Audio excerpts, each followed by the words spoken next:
இந்த வீடியோக்குள்ள போறதுக்கு முன்னாடி நம்ம சேனலை சப்ஸ்கிரைப் பண்ணாதவங்க சப்ஸ்கிரைப் பண்ணிடுங்க, பக்கத்துல இருக்க பெல் பட்டனையும் கிளிக் பண்ணிக்கோங்க.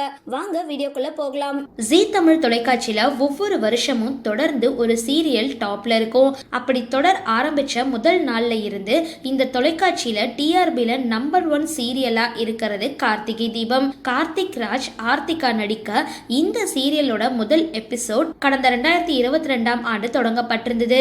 கதைக்களமும் விறுவிறுப்பா போக ரசிகர்களோட பேராதரவை பெற்றிருந்தது. ஆனா திடீர்னு முதல் பாகத்தை முடிச்சு 2வது சீசன் தொடங்கி இருந்தாங்க. இதுல நாயகனா கார்த்திக் ராஜை நடிக்க ஹீரோயினா வைஷ்ணவி நடிச்சிட்டு வராங்க. இப்போ கதையில நாயகிக்கு விபத்து ஏற்பட்டு மருத்துவமனையில அனுமதிக்கப்பட இப்போ பழைய விஷயங்கள் எல்லாத்தையுமே மறந்துட்டாங்க அப்படின்னு காட்டப்படுது.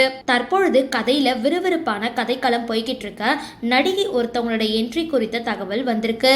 அதாவது நடிகை பாப்ரி கோஷ் பிரியா அப்படின்ற கதாபாத்திரம் மூலமா கார்த்திகை தீபம் சீரியல்ல என்ட்ரி கொடுக்க இருக்காங்க. சரி, இந்த வீடியோ பத்தின உங்களோட கருத்துக்களை கீழே கமெண்ட் பாக்ஸ்ல போஸ்ட் பண்ணுங்க. வீடியோ பிடிச்சிருந்தா லைக் பண்ணுங்க, ஷேர் பண்ணுங்க, மறக்காம டிபி காபி சேனலை சப்ஸ்கிரைப் பண்ணுங்க.